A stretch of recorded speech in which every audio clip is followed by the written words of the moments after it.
This may be hard to accept and even difficult to wrap your mind around, but the truth is simple. You may want to reject it, but here is the revelation. The words I am are not just a phrase, they are the name of God and the key to understanding who you truly are. In Exodus 3, God speaks to Moses and says, I am that I am, not I was or I will be. He said, I am, the eternal now.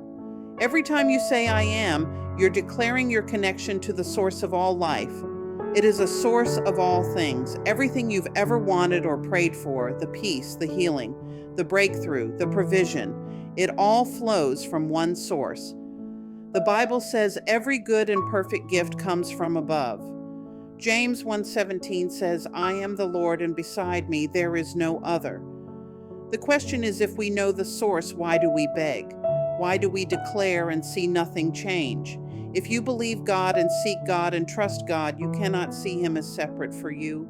You imagine a God out there somewhere, and that's where the disconnect begins. The Bible says in Colossians 1:27, Christ in you, the hope of glory. It speaks of Christ in you, and that means that you are not separate. You think you are, and that illusion of separation is why you can't connect with the source. It's why what you need feels so far away, because you feel God is somewhere else and not within you. And as long as you believe God is outside of you, you will always be waiting for Him to hear you, waiting for Him to bless you, waiting for something to change your life. But that's not how God works. Every time you say the words I am, you're using the name of God. Psalm 46:10 says, Be still and know that I am God. When you say, I am broke, I am tired, I am not enough, you're not describing how you feel. You're declaring who you are, and the world won't respond to what you want. It will respond to what you believe you are. To be conscious of being poor while praying for riches is to reward your life with what you believe, which is poverty. When you use these words carelessly, you attach the name of God to fear, lack, doubt, and limitation.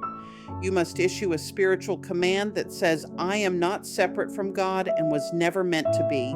Speak like it, think like it, and stop using His name to describe a reality you don't want to live.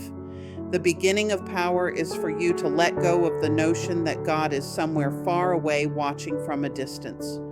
You can train your mind to access the true nature of your godly connection. Sit still, close your eyes, breathe, and say softly, silently, deliberately, not from need, but from truth. I am healed, I am loved, I am whole. Not because you are trying to become something, but because in spirit you already are. You just say, I am, and let those words echo and expand inside of you. You are remembering that you already are, and you're not saying, I am waiting to get something. You are returning to the source, the foundation of all creation, and declaring your unity with the Father. You align with the truth that you and God are one. Then everything changes. You stop speaking from desire and start speaking from identity.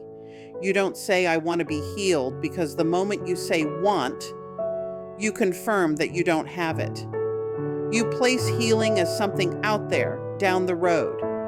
So you say, I am healed not because the pain is gone, but because healing is your reality now.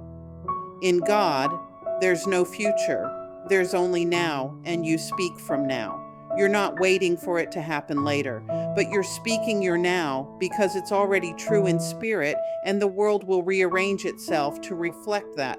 This isn't about trying to believe something. It's about returning to the truth that even when your circumstances tell you otherwise, you are what you have spoken. This is not about hope. It's about identity. Not about waiting, but about remembering who you are. So when you speak I am, you're not describing your current experience. You are defining your new reality. When you attach only truth to I am, healing, abundance, peace is yours. When you speak I am, do it with authority, do it with reverence. Let your words reflect the truth. You and God are one.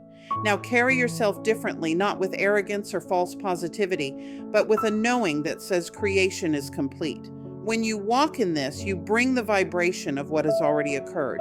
You don't have to ask the world to prove it, because if you and God are one, then it's already done. You're no longer asking, you're no longer hoping, you are no longer watching for signs. You are now the embodiment of what you said, and you are breathing evidence of the unseen becoming seen, and everything around you will begin to reorganize and align because you are in God and He is in you.